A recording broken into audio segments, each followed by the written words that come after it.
Hey friends, in this episode of the Holy Surrender podcast, I am sitting down with my friend Laura Bevis, who runs NAP Ministries. She has an amazing story of transformation with the Lord and how it led her to street evangelization, which is a powerhouse way to share the Lord's love with others. I cannot wait for you to hear her story. It is one about going where the Lord leads you and knowing that no matter where He leads you, He's going to form you for the mission ahead, which is something that we could all remember, is that even when things don't seem like they should be going a certain way, God is constantly using it to write our story, to write our testimony, and to get us where we need to go. So, stay tuned for this. Ask the Lord to highlight to you what you need to take away from this story of surrender. And be sure to subscribe to our magazine for exclusive interviews and background on her ministry, as well as your key takeaways and a little bit more about our guest. I can't wait to share with you this story of surrender.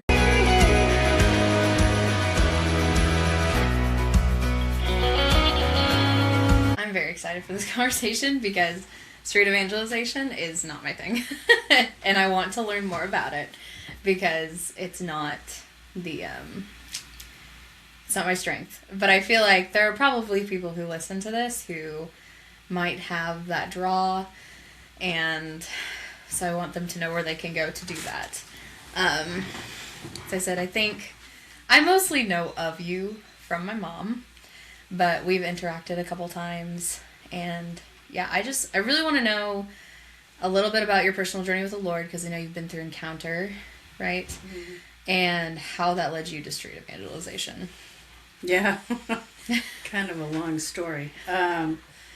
So I grew up in New England as a Catholic, and up there you just go to Mass on Sunday and that's it. You don't have a rosary, you don't have a Bible, you don't do anything. Huh. You do very little church activities together. And then I traveled in the Air Force and did lots of things. And then I went to graduate school at Catholic University of America. And helping to pay my tuition, I was the nurse assigned to the Shrine of the Immaculate Conception. Wow. So my job was to be there whenever dignitaries were there. So we'd have all the bishops in and cardinals and all this stuff, but we had Mother Teresa. And I was her nurse for a day. Wow. I think I look back and I probably didn't realize how what greatness I was in. But it was truly a blessing being there. And I know she blessed me at that time. And I think it kind of falls into where I ended up now. So that was a long time ago. That was in the 80s. And after I graduated from Catholic University, I left the Catholic faith. And I don't know why. I think the Lord had me on a journey for a while. And I went Lutheran and then Methodist for quite a while. Learned a lot more about the Bible and about Holy Spirit and just a different approach to faith. And then in 2005, January, my husband was deployed to Iraq, and he called me and he said, I have my dog tags made and I put Catholic. And I'm like, so we're Catholic now? And he goes, yes. I was like, okay, I guess I'll go to St. Francis and talk to them. And that's how it happened. So we went back to St. Francis, and the kids went to school there, and had a great priest. Talked to him about coming back into the church, and he was like, you don't need RCIA. You've been in graduate school. Everything is Catholic in your whole life. So I started developing a new love for the Catholic faith. And I remember, I don't know if you knew Father Drew Hyman. He was here. Sounds vaguely familiar. He was awesome priest. But I remember walking across the parking lot at St. Francis with him. And he goes, so how's it going getting back into the faith? And I'm like, I'm doing pretty good, but I don't understand this Mary thing. And he looks at me and he goes, Mama Mary, you don't understand Mary? And, just started counseling me on Mary and the Rosary. And I had a really good friend, Kathleen, who is devout Catholic, baby cradle Catholic from the Midwest, and kind of helped me along in my journey. And then back in 2018, before COVID, a friend of mine asked me to be on his board of directors for ICT medical team. Mm-hmm. And I said, sure, I'll be on the board of directors. I don't know what you do, but I'll go. And then we had to spend a day doing what they do. And I was like, oh, well, I really like this. And it was you taking care of the homeless on the street. And we provide all their medical care, all their medication for free, and really saved people from going to the ER. We were always there. So we went every Thursday night and had staff and taking care of people. And I really started falling in love with working with that population. Mm-hmm. And then COVID came. Very difficult time on the street. And made it through that. And then about 2022, I was actually going to the Latin Mass. During COVID, I went to the Latin church. It was great. No masks, shoulder to shoulder. Nobody cared about COVID. It was great. So I was at going to the Latin church, and it was like I kept getting that the Lord wanted me to know more about intercessory prayer. And it's like looking around, what can I read, what can I do? And then a friend of mine called and said, hey, I'm going to this new school in Wichita called Encounter, and I was wondering if you want to go with me. I'm like, do they do intercessory prayer? She's like, sure. I'm like, okay, I'll go. So I went. In the first 2 weeks, I sat in the back with my arms crossed going, these people are nuts. What am I going to do here? And the third week, though, I was leaving for Medjugorje. I had never gone before. And I fell and hurt my ankle. It was a high ankle sprain. I could not walk on it. And Aaron and David, after class, prayed over my ankle, and I walked out of there. Wow. And I had complete healing, and Praise I was God. leaving for Medjugorje. So it was perfect timing on the Lord, of course. And so I really think two crucial pieces in my life was Mother Teresa and Medjugorje. Yeah. And then Encounter. So went to Medjugorje, had an unbelievable experience there. Just my growth in faith was just boosted incredibly. Came back, went back to Encounter, started getting into how they do things, and was in a really good group. And that group really helped me grow. And over the 2 years, I mean, going from a Latin Mass person sitting in the back of the class to leading now prayer in the front of everybody is quite the dramatic change. But during our second year, so I hadn't been doing the street medical for 2 years. The Lord was like, well, for your project, I want you back on the street. And I'm like, I don't want to go back on the street. I don't want to do medicine. And he goes, no, you're going to pray. I'm like, okay, where am I going? And he says, just go back down there and put out a sign. So that's what we did, Thanksgiving of 23. Sometimes he's a little hazy on the details. Yeah. He's like, go do this thing. You're like, great. Yeah. But what does that mean? What does it mean? He's like, right. You'll find out. It was the week before Thanksgiving in 2023, and there were 4 of us who went down there and opened up the back of my car, put out a sign that said, need a prayer. We didn't have a name for what we did. And we had 7 people come up to us, just walking across the parking lot asking us for prayer.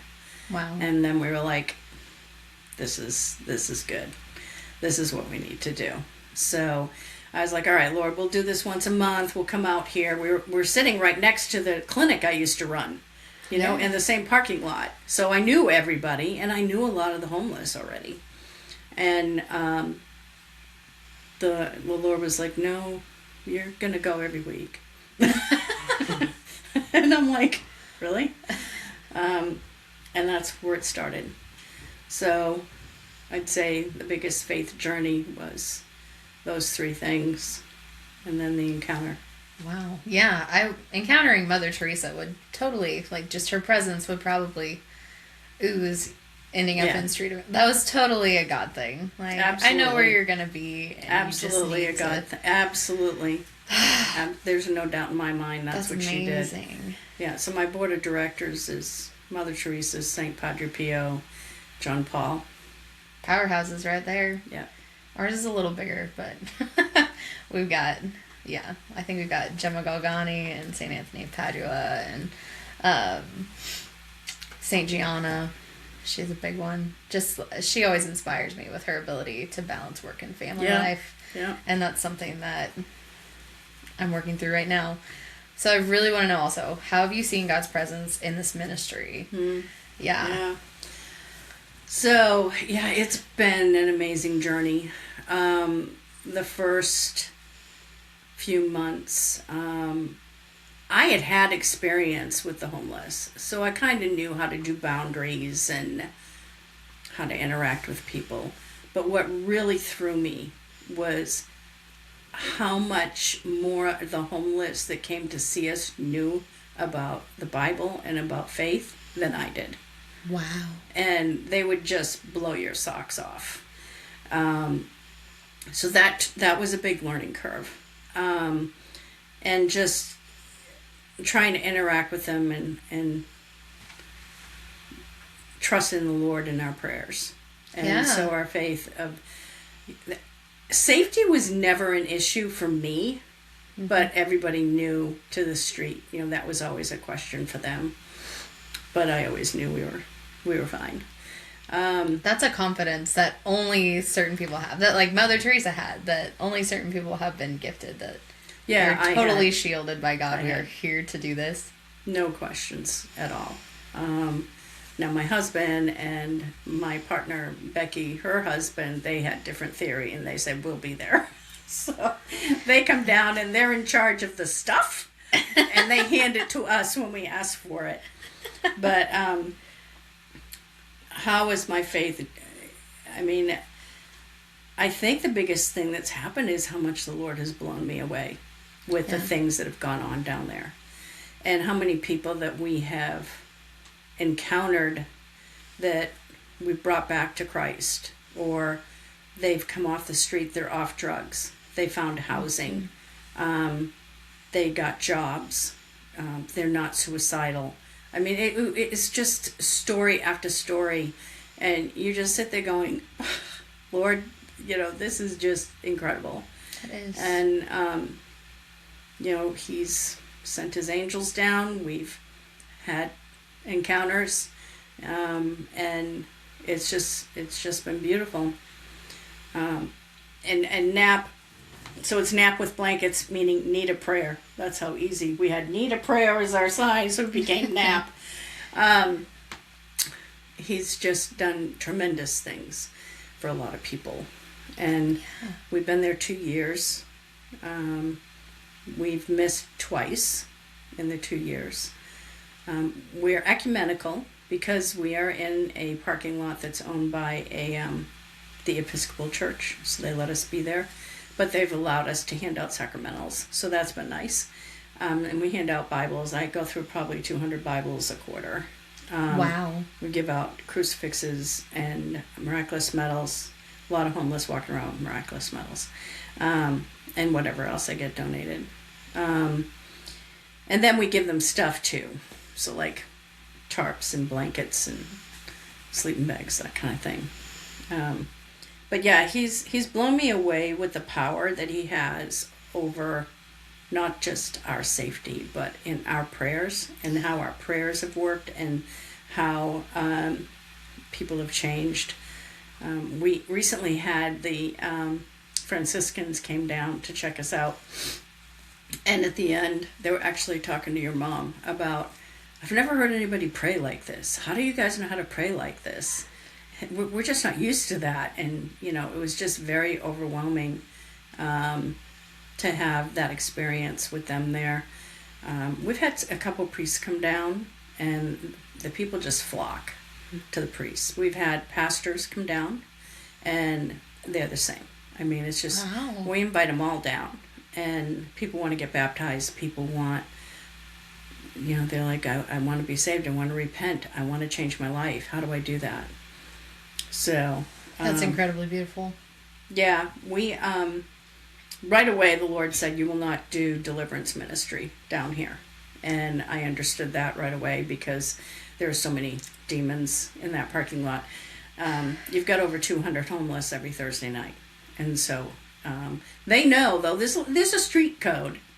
So they know if they're in that parking lot, they have to behave. And if not, they're kicked out and they can never come back. So it's usually pretty good. If there's issue, we have people that respond. So, and it's usually taken care of. But yeah, that's, my faith has just been blown away by how good he is and how many people he has saved. Wow. And so what is your hope for this in the future? Do you just want this to just keep growing and hopefully like serve as many people as possible, or how do you see this going? I think that for Nap with Blankets is really designed to be just in that setting. And so there's another group, the St. Paul Evangelization group, where they go out and do street ministry, and it's a little bit different. Mm-hmm. They set up a table and they invite people to come over and talk to them, and they tell them about Jesus, where we're doing, I always call it filtered homeless, because I have a sign saying, we're going to pray with you. So if you come in my line, we're going to pray. And so it's a different kind of ministry than what they're doing, or with other people that might just walk down the street and start talking to people. It's different. So it really belongs where it's at. And I think that one of my goals is to have more people as prayer warriors so that they get that experience. Because some people are just so afraid to come downtown or afraid to talk to a homeless person because they don't know. They don't know what they're dealing with. And people have their own ideas of what a homeless person is like. And I'd say that's one of my barriers to entry is that unknown element for sure. Yeah, it's unknown. And every person is unknown. This is true. That comes up to you. But again, they're in my line. If they don't want to be prayed with, they're in the hot dog line. So, we do get a mixture though. I mean, I've prayed with people that are Jewish and Muslim. I have a guy I've had for 2 years who is a Wiccan, and he lets me pray Jesus over him every week. Wow. And yeah, things change and you learn and you grow and you get challenged. Demons will manifest and you just tell them to go away. But it's the Lord's always in control. I have no fear whatsoever. Actually, I remember one of my friends who has not gone through Encounter, she prays with us. And we had this guy right up, this was early on in the first few months. He came up on his bicycle and he put his arms out and he goes, I need you to pray with me. I have demons. And she looked at me with big wide eyes like, what do I do? And I'm like, demons? No problem. We'll pray through them. Let's just go. And we started praying and she's just like, she calmed right down. Now she's the one doing that. She's just like, oh, no big deal. We can do that. It takes the holy boldness of someone who is confident, I think, though, sometimes to get you into the right headspace of, oh, okay, he really is. He's really got this. And if he's really calling me to be here right now, it's a big deal. Like, we had so much chaos trying to get here to record these podcasts, to have these conversations. And I was like, okay, we're going to do some great stuff tonight. For sure. I think that, you can walk. There are nights where it seems like things are more agitated than others. And now I have enough teams that I stay back and I pray over the line and then look to see where the agitation is so I can go in and deal with it. Because early on, I would have people that aren't used to being there and they'd be like, Laura, we need you to come over here and pray with this one, because there's this going on. And now they're all well-tuned. Everybody knows how to handle things. And so I sit back and I pray over the line because there are some nights that it's more agitated than others. Yeah. The night that the Capuchins came was crazy.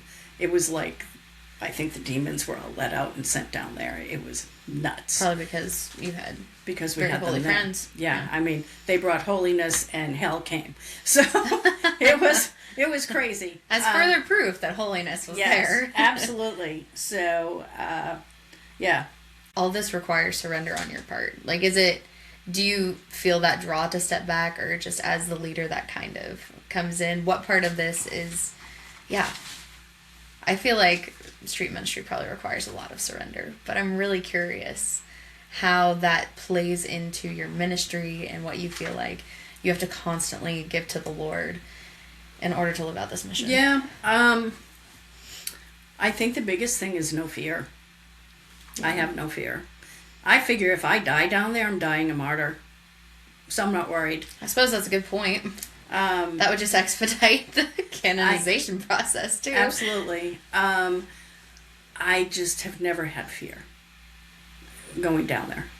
And I've had people new come in to pray with us, and I can tell they're terrified. And so, I always match people up with an experienced person and a new person.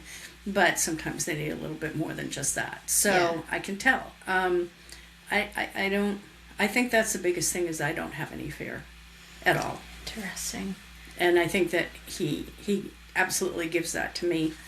I have friends that are much more gifted than I am in discernment of what's going on. And like I had one night where my friend, there was a guy probably 50 feet away, and she's like, Lord's calling us to go over and talk to him. I don't usually go out to them. I make them come to us. That's one of my safety features for the group.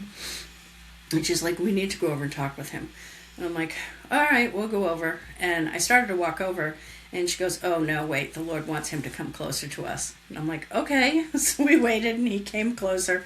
And he was very delusional. But he knew enough in his head that he was like, I really need prayer because my head's not working right. And so we just prayed over him. And the next week he came back, and he actually got in the line. And then he's come back several times, and his head's cleared up, and he's functioning. Nice. That's so cool. We've had a lot of people. I had one guy come back just a few months ago, and I was standing up by myself, and he goes, do you remember me? I was here a couple months ago. And I was like, yeah. And he goes, you gave me a coat because I was cold. He goes, but you didn't know I was suicidal. But you prayed with me. Wow. Yeah. So is that like the most? Yeah. I mean, he was like, I'm working. I'm not suicidal. I'm doing great. I have an apartment. Wow. All because you prayed. I assume that's probably the most impactful, like, powerful part of this is the stories. Those moments where the stories. It was like, you didn't know this, but clearly God did. Yeah. And so we have a lot of stories. Letitia's probably my favorite, and she's been there, I think, since like the second or third week that we started, and she's a meth head, prostitute, thief. I've watched her go up and down the whole 2 years. Up and down, and been suicidal, been really to the bottom, but always comes back for prayer. And she now has an apartment. She's no longer using drugs. She's no longer working the street. She's got disability and getting mental health assistance. Yeah. Wow, that's amazing. And she comes down and volunteers now. So now we're starting, after 2 years, I have the people that we've worked with coming down to help. And so Letitia comes down, and she sorts like all the clothes and the shoes that we're giving out, and organizes and keep people in line. And then we have Johnny, who he is not a drug addict. He gave up drugs in '95, but he was homeless and living on the street. And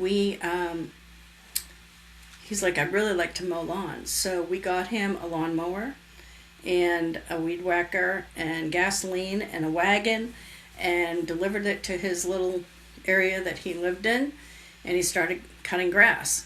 And that was 2 years ago. And now he has an apartment. He works 2 jobs, and he takes Thursday nights off so he can come and volunteer and pray with us. Wow.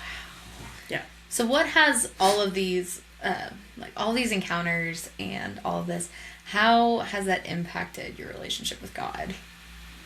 Oh, definitely strengthened. I think that my lack of confidence in my faith has gone away. And holy boldness is like someone said the other day. I said, yeah, I was praying, and the Lord was like, you need more, I'm going to give you more boldness. And I was like, really? And my friend's like you need more? I'm like, I know, it's just happened. I mean, I'll just walk up to anyone and just start talking to them. So it's definitely, those things have definitely changed. Wow, that's so cool. So where can people find you, learn more about what you're doing, and support your ministry? So our ministry, we're online, and it's called NAP Ministries .com, and we're kind of expanding. We're developing an evangelization group that's not with the homeless but in parishes, and that's called Urban Renewal. So that's going to be hopefully growing. So I think that the evangelization part is what's really the Lord's pushing us to do, and He just tells me what to do.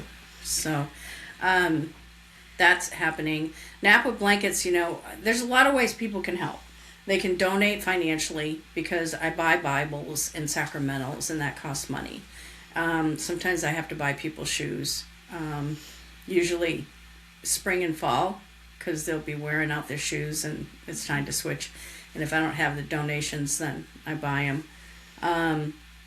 Then I also take blankets and used blankets. I always tell people, go through their house, declutter.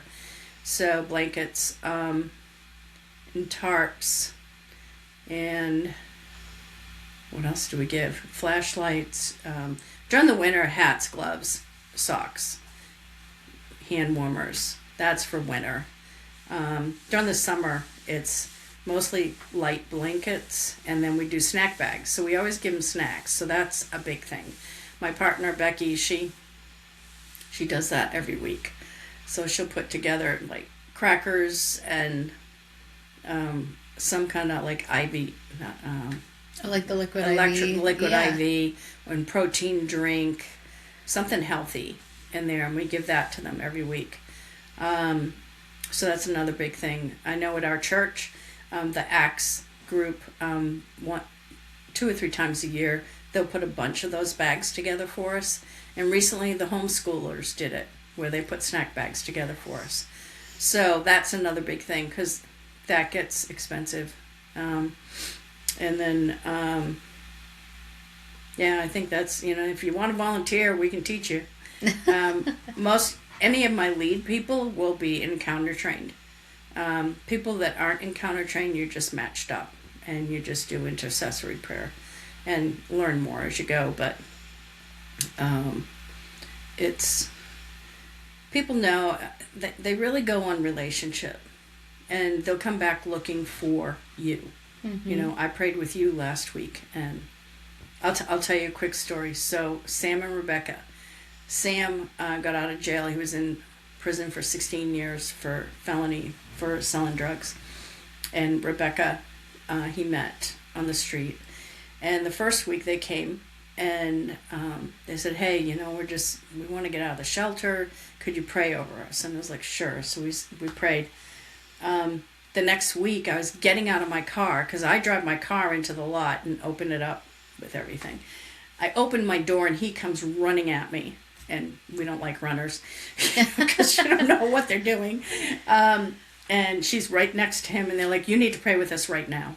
And I'm like, well, we're going to start in a few minutes. He goes, no, you need to pray with us now. You prayed with us last week, and we got job interviews. So you need to pray for these job interviews.